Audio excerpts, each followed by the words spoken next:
Hi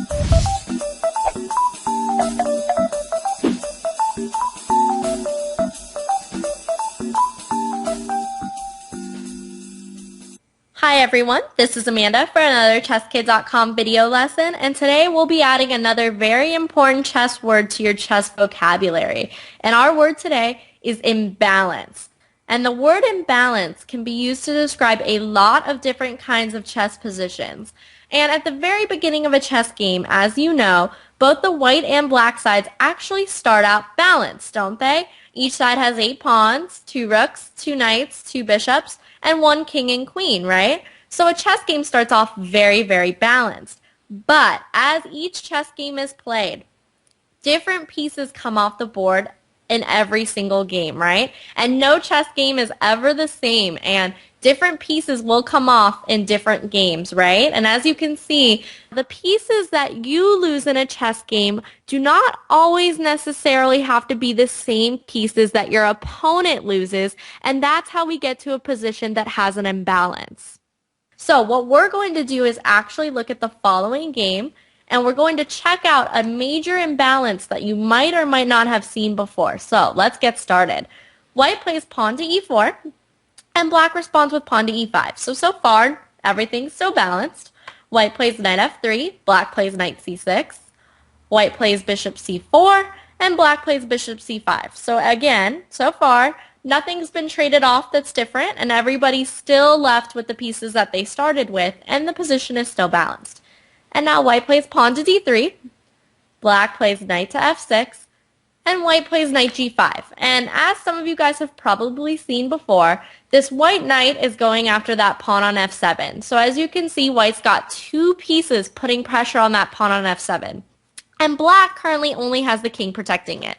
So black has to come up with a good move here to protect his pawn on f7 and to kind of get his king out of the danger zone, right?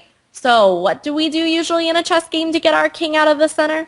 We castle, right? Which is exactly what black did in this game. And as you can see, castling is actually a very interesting move here because the king on g8 is still protecting the pawn on f7, but this rook that came over to f8 is also providing backup on f7. So now black has 2 protectors of that pawn.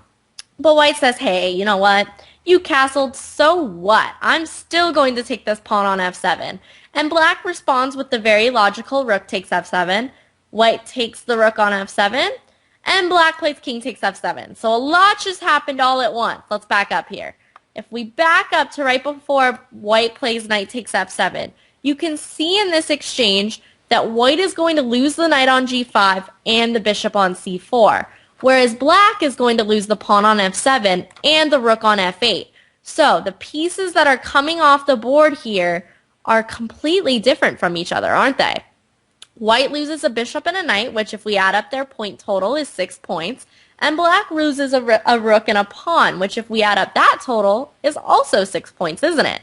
So if we were trying to evaluate this position, we would think, hey, white's lost 6 points, and black's lost 6 points, so this position seems pretty equal, doesn't it?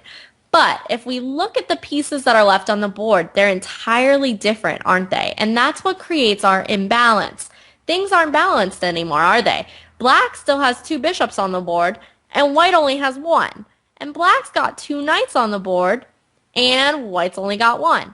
But you can see that white actually has an extra rook, right? Black's only got the 1 rook left on a8, whereas white's got an extra rook on a1 and h1. So this is a very imbalanced position, isn't it? So white in this position actually plays castle.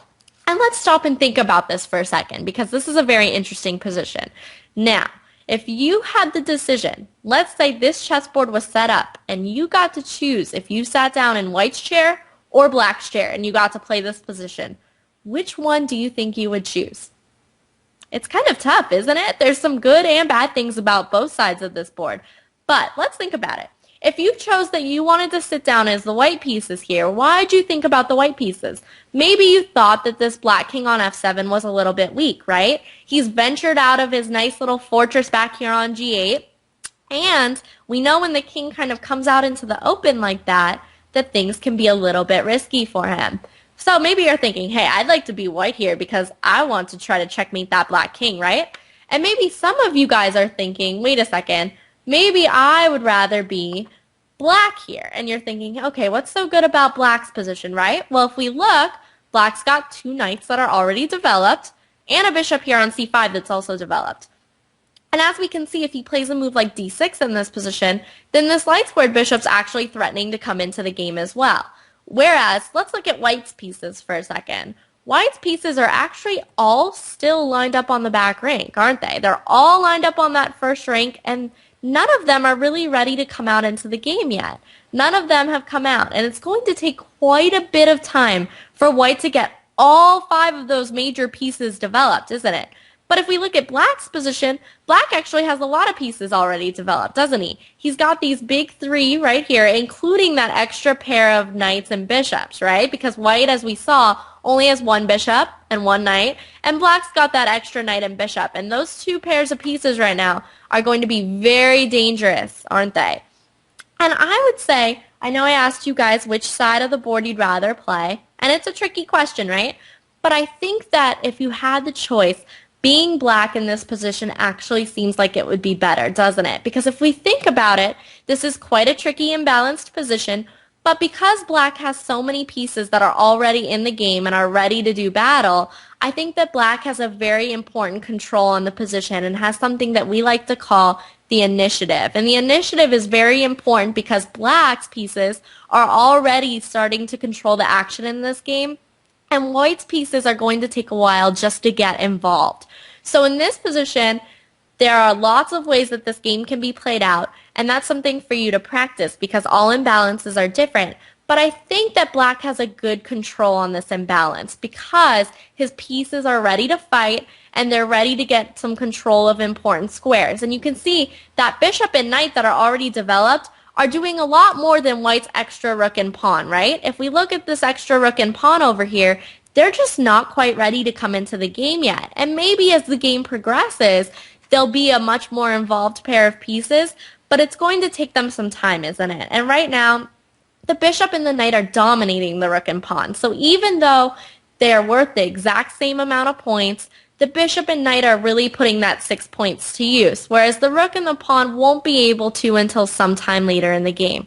So every imbalance is different, right? And the position that we saw here in the game today was a pretty big imbalance.